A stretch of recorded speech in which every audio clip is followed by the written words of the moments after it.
Что касается еще публикаций про экологические преступления в горячем ключе, я по-прежнему в контакте с людьми в горячем ключе. Они очень боятся того, что будет открыта их связь со мной. Вот. Они боятся того, что к ним придут. Хотя, в принципе, этих людей можно вычислить, с кем я общаюсь. Я не думаю, что они неизвестны никому. Я думаю, что товарищ майор знает, с кем они общаются. Но, тем не менее, какие-то из этих людей все-таки достаточно смелые для того, чтобы мне присылать информацию о том, что те сливы фекалий, с которыми я боролся, продолжаются.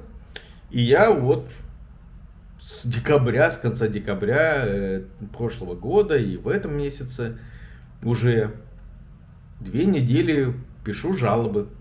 Потому что вам же страшно в России писать жалобы. Вот я пишу жалобы в прокуратуру, там, не знаю, в полицию, в Россельхознадзор, в Росприроднадзор, в администрацию Краснодарского края, везде и всюду.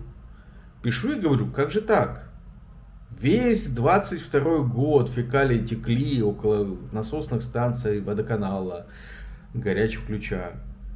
И никого не оштрафовали за это. Прислали какие-то глупые выписки, отписки, что аварийный выброс. Они не мудрят, они все эти отписки мне повторили и в 24 году.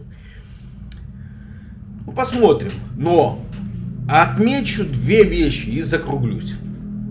Первое. Я разослал новость о том, что фекалии, неочищенные канализационные стоки текут в реку Псикупс. Годами текут в реку Псикупс. Ни одно федеральное СМИ, паблик не взял эту новость. Неинтересно. Интересно хайпить и ловить хайп на несчастных птичках в Анапе. Они несчастные, да. Но давайте прикинем масштабы. 35-тысячный город Горячий Ключ, фекалии которого попадают без очистки в реку Псикупс. Ежедневно, ежесекундно. Или вот это вот мазутное пятно и эти птички, которых отмывают, а потом отправляют на верную смерть, как я понял публикации. Что страшнее? Здесь здоровье людей, жителей станицы Саратовской, жителей Горячего Ключа, жителей Адыгейска, всего того, что лежит ниже по течению Псикупса, ниже Горячего Ключа, жителей Краснодара. Каждый день им приплывают фекалии из Горячего Ключа. Я уверен, что и Саратовская делает то же самое. Просто у меня там нет такого количества смелых людей, которые бы могло подсказать. Если вы знаете, где еще течет, дайте мне знать, мне было бы интересно. Вот. И с этим мазутным пятном, к сожалению, все забыли. СМИ эта тема не интересна на высоком уровне. Естественно, прикормленные с руки горячеключевские паблики не будут эту новость брать. Они все сидят на подсосе у администрации, ссориться с администрацией не будут. Никаких независимых пабликов в Горячем Ключе нет. Но контролирующие органы, вдумайтесь, контролирующие органы с декабря прошлого года, и вот я и в этом году пишу жалобы, запросы, ни депутаты, ни контролирующие органы 2 недели ни одного слова в ответ. Что они хотя бы там приняли в работу, зарегистрировали КУСП, еще что-то. Ничего, вообще ничего. То есть мне приходят автоматические уведомления от там различных этих электронных систем, что ваше обращение зарегистрировано на сайте Минприроды. Ваше обращение то, ваше обращение это. Это все автоматы, это роботы мне присылают. Но ни один человек мне пока никакого ответа, ни один депутат, ни один чиновник, ни один полицейский не прислал мне ответа.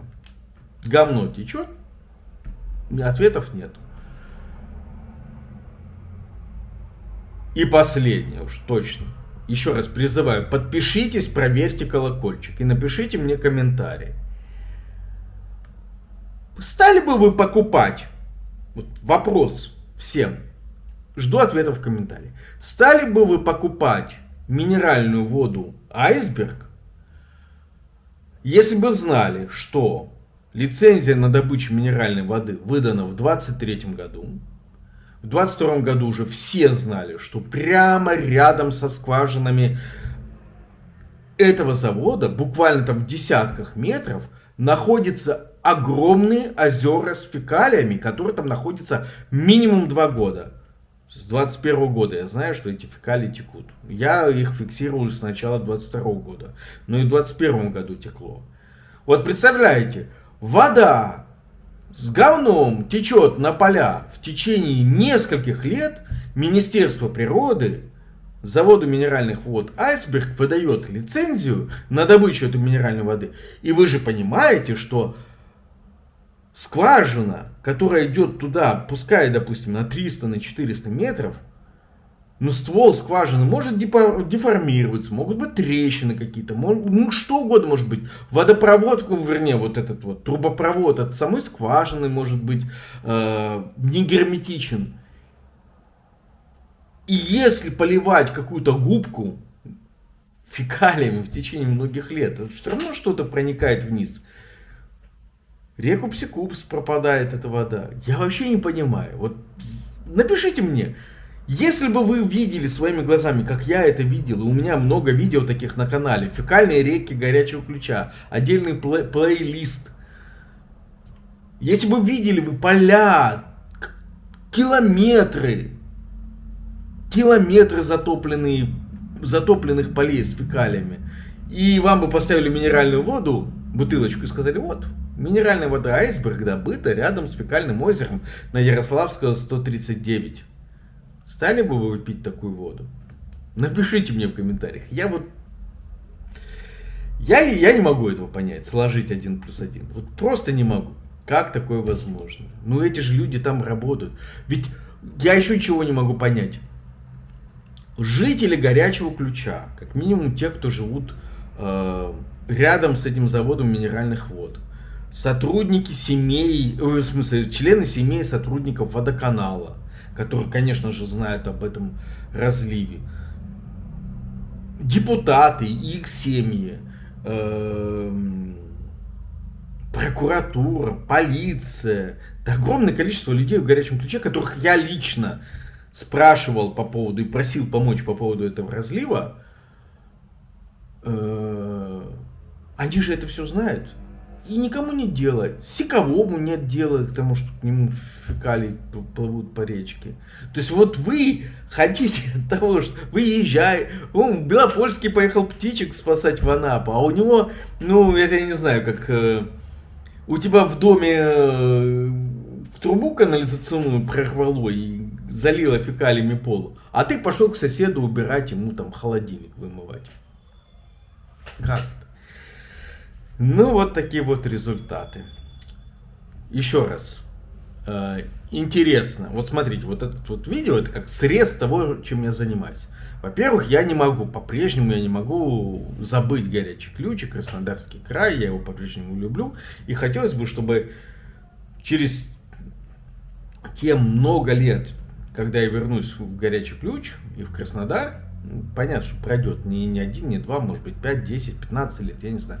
Но все равно я туда вернусь, потому что это моя родина, и я хотел бы во взрослом возрасте, на пенсии, жить там, чтобы как бы так комфортнее себя чувствовать. Я никогда не стану испанцем, это же очевидно. Вот, поэтому я заранее забочусь, тем более я знаю, как это делать, как писать жалобы быстро, эффективно, более-менее. Ну, в смысле эффективно, чтобы мне на них отвечали, хоть как. Но пока, кажется, я этот навык потерял. Никто не отвечает, кроме роботов. Вот, собственно, я поэтому делаю. Потому что у меня еще вот эта вот привязанность к Краснодарскому краю остается. Я считаю, что если я могу это сделать, я должен это делать.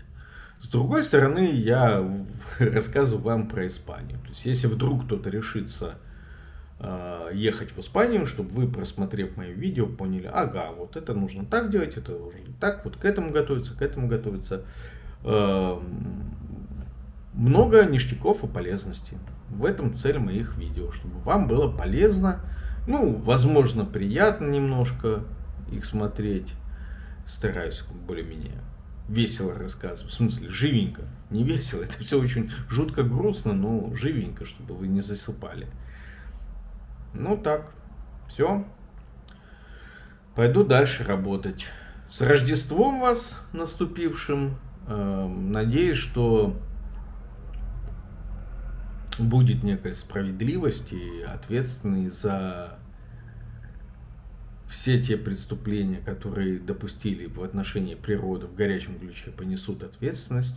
Это все прекратится, будет рекультивирована эта земля, пропитанная говном, будут восстановлены, ну, то есть будут компенсационные выплаты за отравление псикупса многолетнее. Я очень на это надеюсь.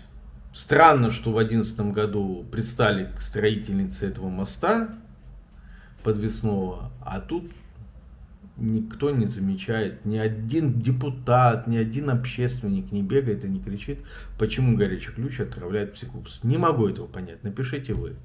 Ну и про айсберг напишите, тоже не могу понять. Все, ну, пока-пока, извините.